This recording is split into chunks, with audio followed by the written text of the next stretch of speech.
Assalamu alaikum.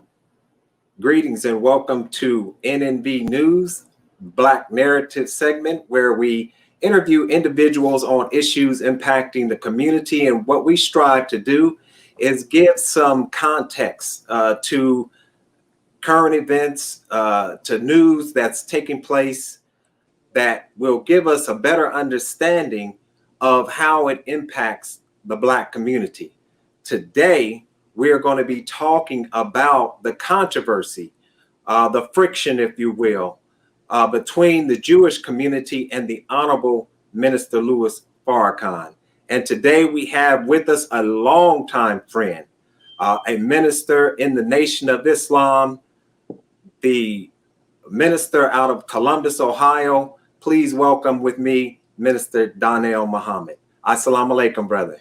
Yes, sir, brother. I hear you loud and clear. All right. All praise is due to Allah. I just wanted to go into, we played that clip, but first I want to establish your relationship with the Honorable Minister Louis Farrakhan. You have been a long time friend. And also, well, I'll let you go ahead and tell us about your history with the Honorable Minister Louis Farrakhan. Yes, sir, brother. Thank you, first of all, for having me on your program. And to all of your listeners and supporters, thank you. Thank brother in the background, who's always in the background, but supporting this broadcast. Thank you, brother, for your support as well. My relationship with the Honorable Minister Louis Farrakhan goes all the way back to 77, 78. He stood up in 77. I became familiar with him at a presentation he did at Hitchcock Auditorium at Ohio State University here in Columbus, Ohio. At the end of his presentation, he gave out his number and address, and we set up a meet with him, and he introduced us at that time to what was called study cells and or study groups. I had a list of 40 believers who were interested in getting involved with the work of the rebuilding effort of the Honorable Elijah Muhammad. And as a study group coordinator at that time, there were multiple study cells in the city of Columbus, and we were one of them. And once he came back to the city at our invitation, all of the study cells came together and we formed what was called a mosque at that time. And we began the work of rebuilding the work of the Honorable Elijah Muhammad in Columbus, Ohio, Cleveland, Ohio, Dayton, Ohio, and all of the cities throughout the state of Ohio. We began that work, and we traveled with Minister Farrakhan literally all over this nation in the early days of the rebuilding efforts of his work in establishing the Nation of Islam again for the Honorable Elijah Muhammad. He came in and out of Columbus many, many, many times. He did a lecture series called The Purpose of Knowledge. He did a lecture series called The Christ Imminent Return. He did a lecture series called Stop the Killing. He did a lecture series called Respect for Life. He did a number of series that begin to put the inspiration and the word in the minds of our people to think about what God had given us, that he gifted us with in the most honorable Elijah Muhammad and the fall of the Nation of Islam. And as a result of my interactions with the Honorable Minister Louis Farrakhan, I always carried pen and pad and took notes at every session, every opportunity to begin to build myself up again. And I have never had a man explain the program and the teachings of the revelation of God in a face-to-face meeting with God. And that revelation was given to the most honorable Elijah Muhammad And when Minister Farrakhan started rebuilding, he had to reprove the teachings of the Honorable Elijah Muhammad again, because during the fall and the demise of the nation, the name was scandalized, the revelation was called darkness, so he had to reprove, and he gave depth and breadth and width and height to the teachings and evolved it as he is evolving it now to its ultimate destination of perfection. And he has reignited that spirit, that spark in all of our people. And I'm thankful to Allah that I had a chance to be a part of that and be under his tutelage for now going into 43 years. Yes, sir. Yes, sir. Beautiful. I was also at that go ahead. rally in 1985 in Madison Square Garden. It was packed out.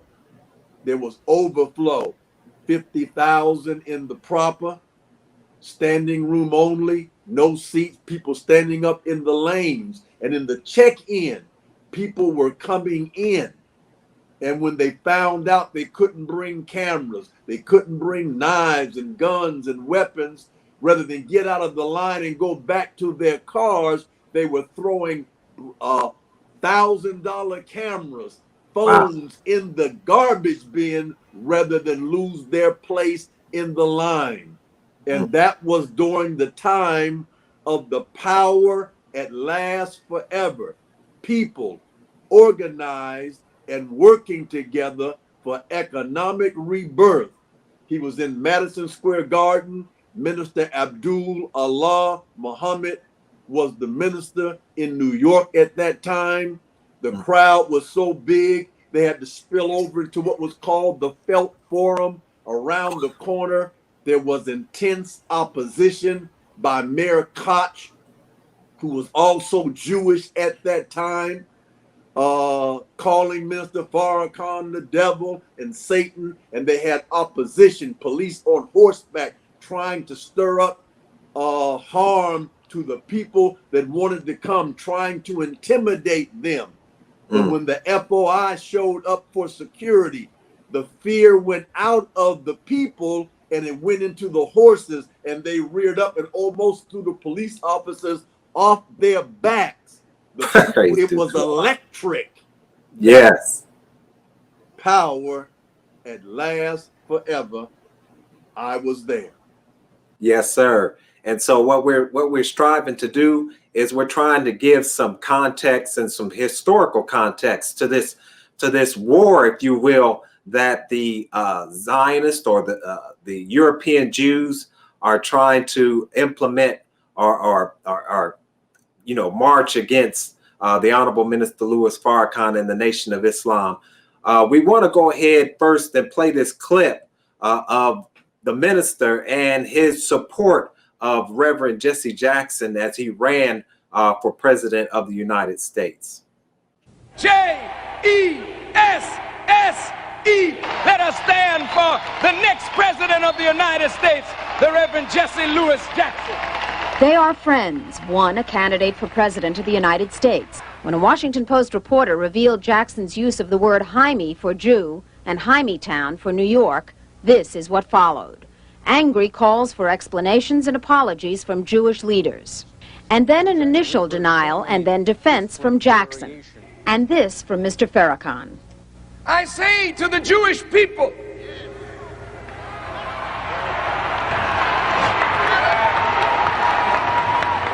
who may not like our brother, it is not Jesse Jackson that you're attacking. When you attack him, you attack the millions that are lining up with him. You're attacking all of us. But if you harm this brother, I warn you in the name of Allah, this will be the last one you harm. Before Jackson received Secret Service support, Farrakhan's Fruit of Islam guards protected him. Farrakhan shows up at Jackson rallies. Jackson shows up when Farrakhan registers to vote. And Farrakhan accompanied Jackson to Syria to negotiate for the release of Navy Lieutenant Robert Goodman. Farrakhan and Jackson, friends. And as you can see, that was powerful. And so, Brother Minister, can you give us some context to how this whole rift, if you will, or how this friction started with the Jewish community? I know that it was a reporter, I think it was Milton Coleman, and his reporting of Jesse Jackson saying some Town or some remarks like that. Can you talk about that? And we'll go ahead and move forward with this. Sure. Milton Coleman was a reporter, and this was an off-the-record comment, and they made a fuss about it because he called New York, or that area of New York, Town. But when you look up the word Jaime, it is an endearing term. Hyman is some of the names of various Jewish persons. So to act like they were outraged about it, when in reality, they know that it was not an evil intent when Jesse made the comment. So, but they made a big deal out of it because they did not like the fact that Jesse Jackson met with Arafat, independent, and did not get their permission. One of the things about European Jews and European Jewry or white Jewry is that they don't want black people to make any independent moves. The President of the United States and many Jewish leaders can meet with anybody they want to meet with, but no black man can meet independently with enemies of the, or perceived enemies of the United States or perceived enemies of Israel. And because the Reverend Jesse Jackson dared to sit down with President Arafat at that time, they were angry with him. And at that time, now the defunct Jewish Defense League began to write hate mail at the Reverend Jesse Jackson, and they cut off a dog's head or a pig's head and laid it at one of his headquarter offices. And they also bombed, I believe, firebombed one of them. And then he went around calling for his death. How do we want him? Ruin Jesse. We were saying run, Jesse, run. And they were saying ruin, Jesse, ruin. Minister Farrakhan came to the Reverend Jesse Jackson's defense, as you heard some of it in that clip. He would be the last one you would kill. And you cannot hide the nation of Israel has not had any peace in over 40 years. And you cannot use lying, stealing, murder to hide your dirty religious practice. That phraseology comes from a lesson that we have that says that your religion is not what you profess. Your religion is what you practice. And the establishment of the state of Israel, and there are 1 million or more Jews that are Orthodox Jewry that do not agree with the state of Israel. They're still waiting on the biblical Torah interpretation of that the Messiah will put them in the promised land. But America and Britain displaced the Palestinians and told them to go to their Arab brothers and neighbors, and then pulled the cloak of Semitism over themselves when the Europeans are not Semites at all. Right, right. So how can you call somebody anti-Semitic when the term Semite comes from Semi or Shem, one of the sons of Noah? You are not descendants of that clan. You are European Jews who accepted the teachings of Musa when he civilized you in the hills and cave sides of Europe. You were the first of your European brothers to come out of the caves. And you left your Gentilian brother that you referred to as Goyim in the cave. And you kept the knowledge for yourself and made a fortune for yourself. So how dare you call Minister Farrakhan an anti-Semite when you're not even a Semite yourself? And this is what it really comes down to, doesn't it, Brother Minister, is that they don't want to be exposed for not only the false label of calling themselves Semites, but for also declaring to the world that they are the chosen people of God. That is a fact. They took the cloak of the chosen people when this angel wrestled with when Michael wrestled with the angel, or Jacob wrestled with the angel and threw his thigh bone out of place and said he would not let go. He would not give up until he blessed him. And his name was changed to called Israel. And another name for Israel, or another meaning for Israel, is supplanter, usurper. And they stole the birthright of us.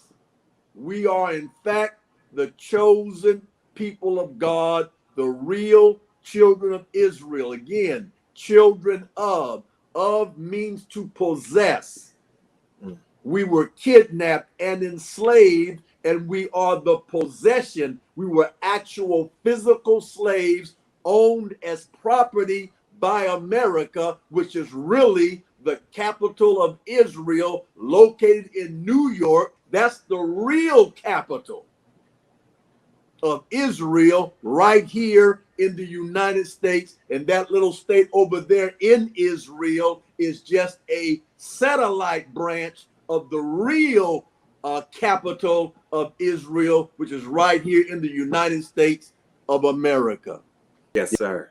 And can you break down, because they have a lot of controversy. One of the things is they play this really fragmented audio where they say that the Honorable Minister Louis Farrakhan called Judaism a gutter religion. Can you break that up and expose that deception? I think it's important to go back and to listen to it again, because what you told me at the time was that you didn't say gutter, you said dirty. But the word gutter came right before religion. So if we could, I would like to be able to go back and listen to that one more time. But listen to the word rather than see what you have printed. Listen to what I said. All right. Can we have that tape again, please? Now that nation called Israel never have had any peace in 40 years, and she will never have any peace, because there can be no peace structured on injustice, thievery, lying, and deceit, and using the name of God to shield your dirty religion under his holy and righteous name. Again, the minister stated, as I said earlier, they play it and then they have the word in their gutter, but that's not what he said. Again, Right. he said that nation of Israel has not had any peace in over 40 years, and it hasn't.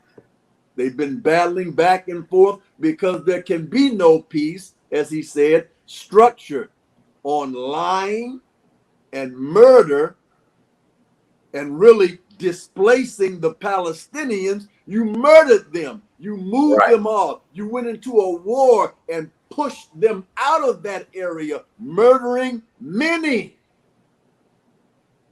And there can be no peace based on lying, murder, stealing, and using to cover your dirty religious practice. Again, that comes from a lesson that says your religion is not what you profess.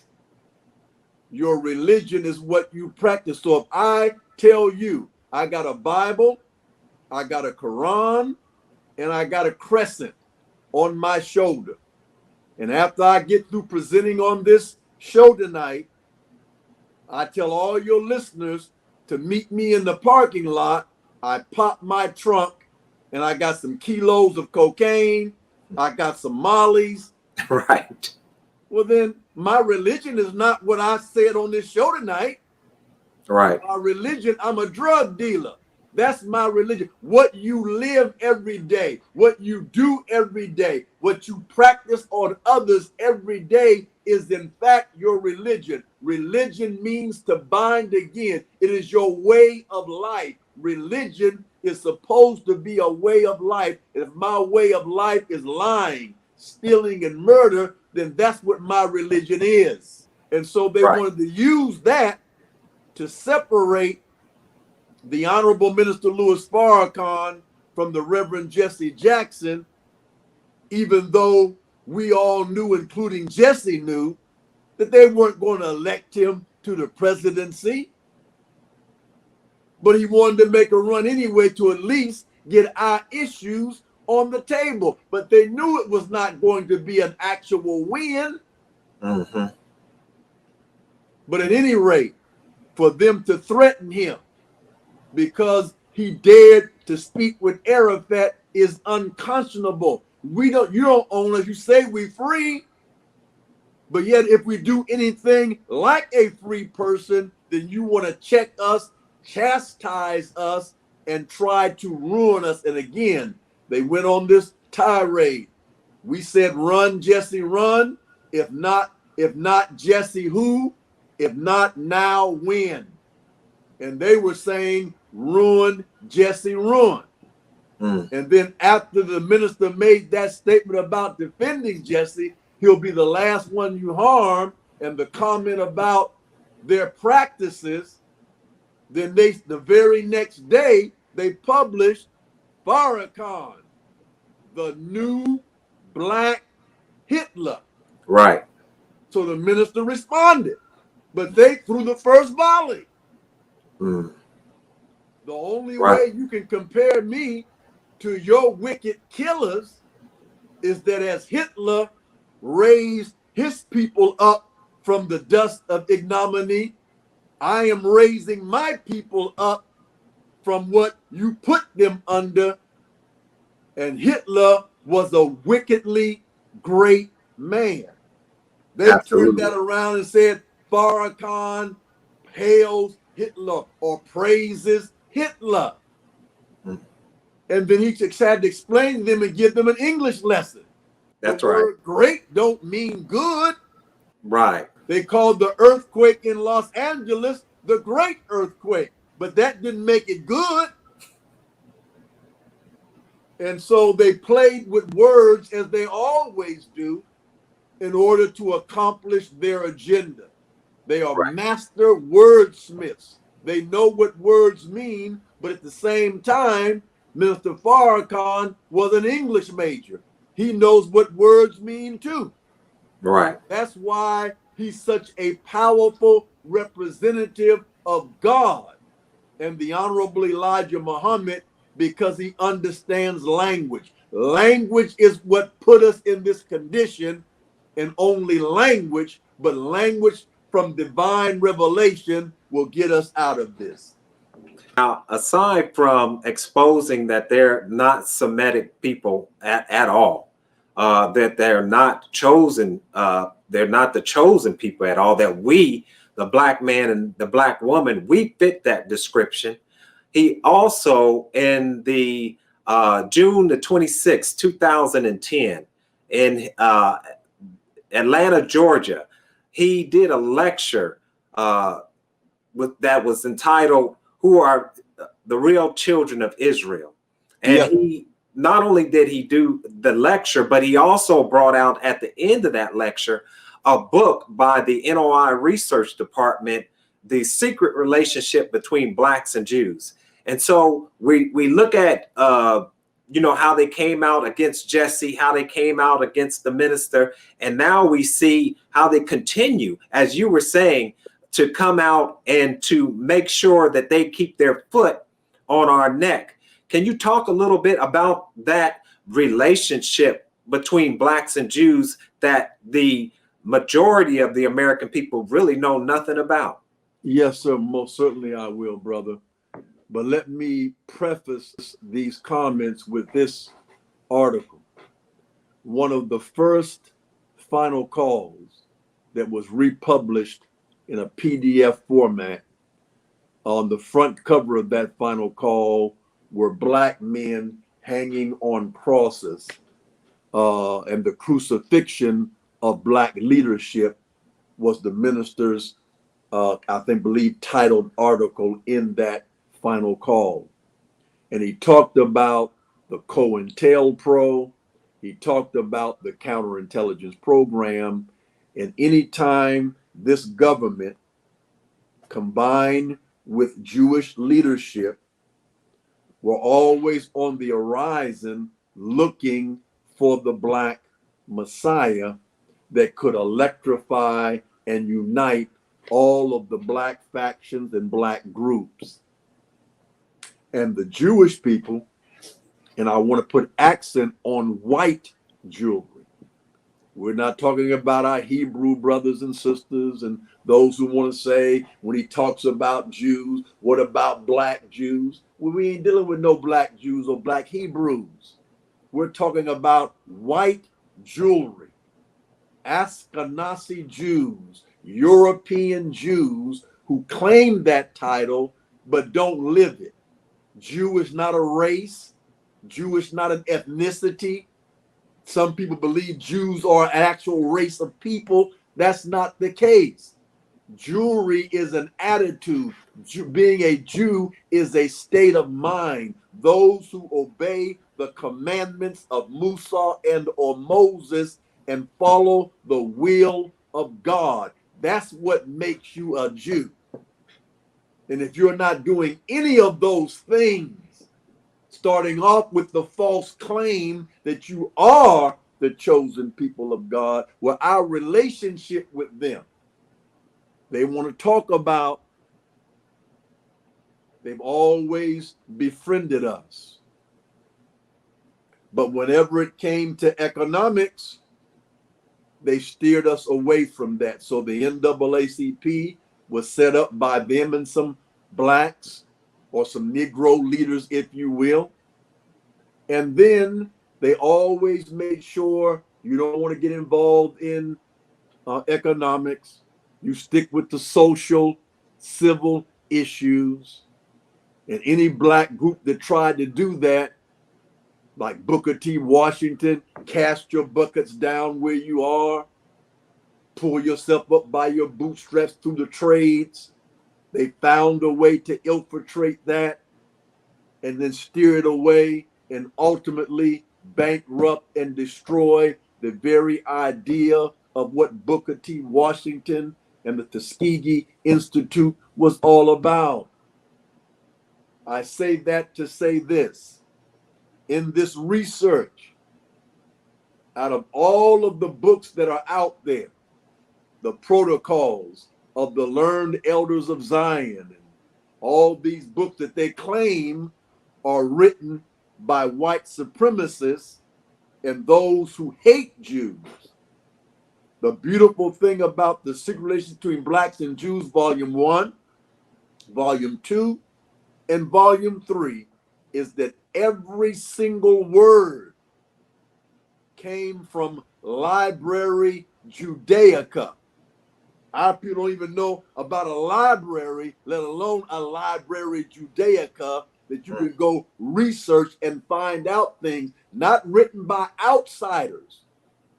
This book is quoting and has a bibliography of footnotes where you can check anything that's written in it. You ain't got to take our word for it. Just read it, track down the footnotes, and find it for yourself.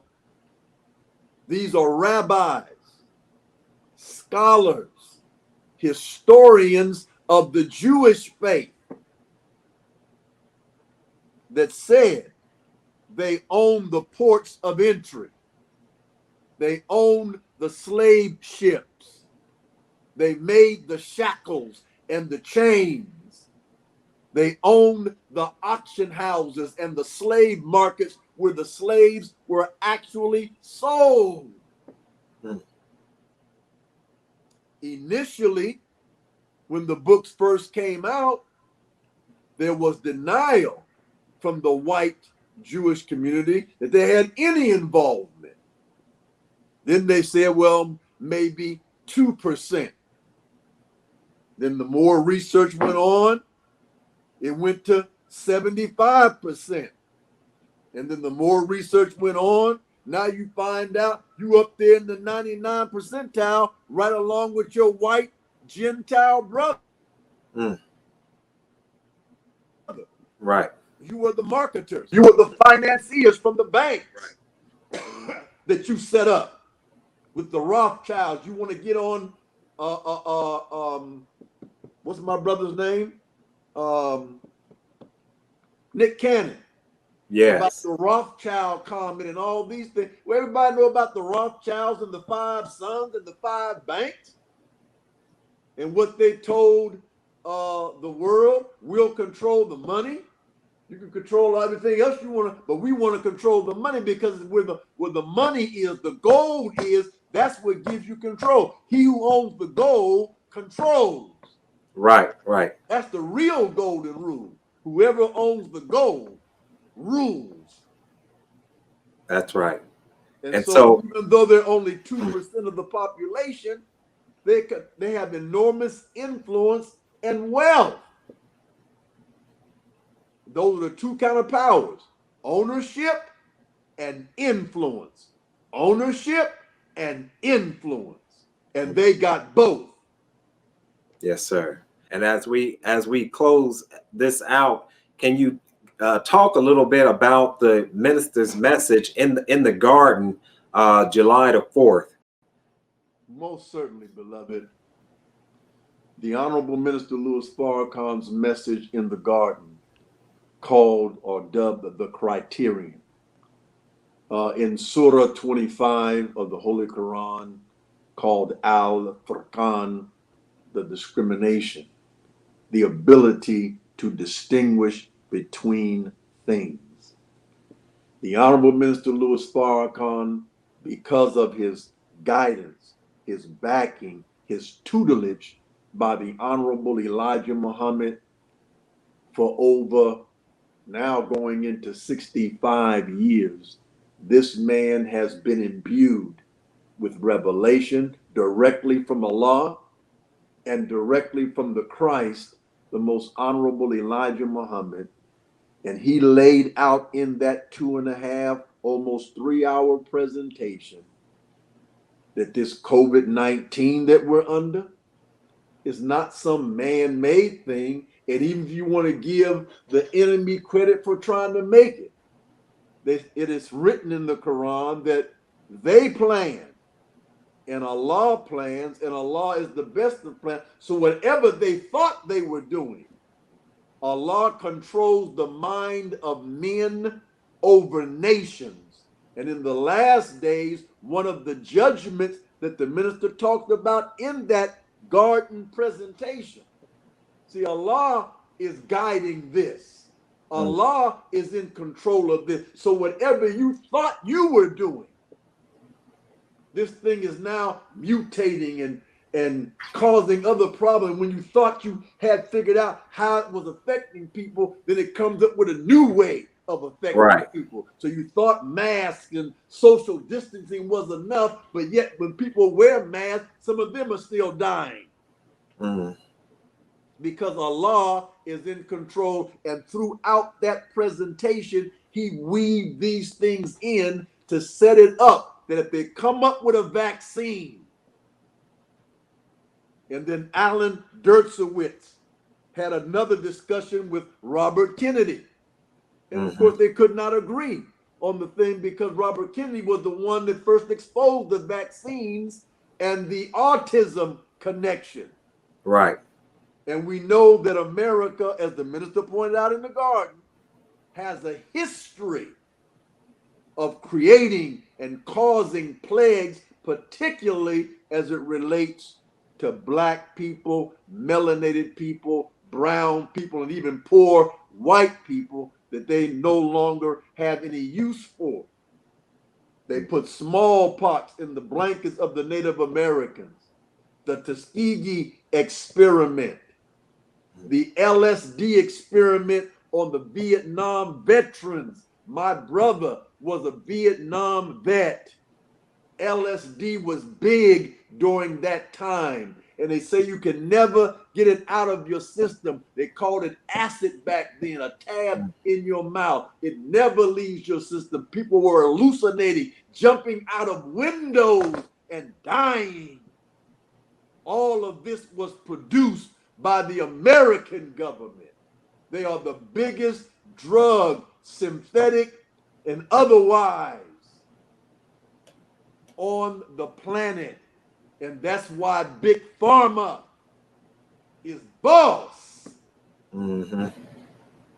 That's right. Try to get around Big Pharma, they will crush you. And that's why this vaccine thing, we reject it on its face. And as the minister said in the garden, if you try to force it on us, you are declaring war on us. And he meant that. And we accept that. And if they come with that, don't get afraid. Where do I go? What if they come after me? What do I do? Stand. That's right. And Allah will guide you. Yes, there's a plan, but the plan is already in you. Right. I had yes, sir. Let me give this last example and I'll shut up. Mm. In the early days of Islam, one of the brothers had a sister that was insulted and assaulted by an individual, and he did nothing. Mm. And when he came to me and said that he didn't know what to do, he had never been trained, and I ran this by the Honorable Minister Louis Farrakhan, and in essence, the minister stated in essence that Islam is the natural religion of the black man. Mm-hmm. And if I got to tell you what to do when somebody insults you and assaults you, then you're not ready. If I got to tell you what to do if somebody rapes your wife, rapes your daughter, murders your son, you running around, what do I do? What do I do? If anything, I should see you that night climbing through the window, and you should see me that night climbing through the window, handling our business. That's right. Ain't nobody got to tell you what to do. If I got to tell you, you ain't ready. Right. Mm-hmm. And if I yes, got to take care of my business, it ain't always about getting away. You right. have people taking credit for what they do. Well, I ain't got no problem with that. You do me harm, I take you out. I'm not going anywhere. I'm not running anywhere. Yeah, I did it. That's right. And this is why I did it. And that's the spirit that we see in the young people today. So as we begin to wrap this up, tell us a little bit about your Sunday where individuals can call in, and then we'll go ahead and wrap it on up. Thank you, my brother. Every Sunday, as a result of an instruction that came down from the Honorable Minister Louis Farrakhan through the Executive Council, Minister Ishmael Muhammad, that he wanted us to send up any believer, any believer's family member, and or community member that had a problem with COVID or any other problem as a result of this pandemic. The Honorable Minister Louis Farrakhan wanted to show concern and let that person know that he loves them, he will pray for them, and any aid we can be to them or for them, we were there. As a result of that instruction, I was blessed with an idea. We used to meet at 2:00 p.m. on Sundays as opposed to 11. So I decided that at 2:00 p.m. on every Sunday, I would put out a call of concern, a call of compassion, with the believers or anyone else that wants to call in. Right. And call in and share what's going on in their life, in their families, and make any comments about anything they've heard that is affecting the Black community. We use as a premise in that conversation, of course, the webcast presentations. We always want to make sure we get energy and draw from the Word of God in the presentation. That should undergird any conversation that we have, and then we will be successful. So we do that every Sunday. And then Brother Stephen started to get on board with that, allowing us to use his technology, his skill set in production. It was a welcome caveat to the presentation so we can reach more people around the state. And I want to thank Brother Stephen for having that dedication. He's been doing this for a long time, even though he's only 25 years old. At least he looks like he's 25 years old. Right. He's been Wish. doing this for a long time, and we want to thank Allah for him and all of his staff and support. So every Sunday at 2:00 p.m., he sends out a link. You can join in, call in, and we're going to try to set it up on a Zoom where we can see each other and Right. all of that. And so we will get that information out to you. But I want to thank Brother Stephen as a welcome addition. And what we did tonight, we want to do on a regular basis, whether it be bi-weekly, monthly, but whenever, Brother Stephen, Allah puts the spirit on your heart to do something, I will always be welcome and make myself available to assist and participate. And again, I thank you, and I pray that Allah will continue to bless you, your family, your staff. Thank you for this wonderful program. I hope everybody got something out of it. Assalamu alaikum.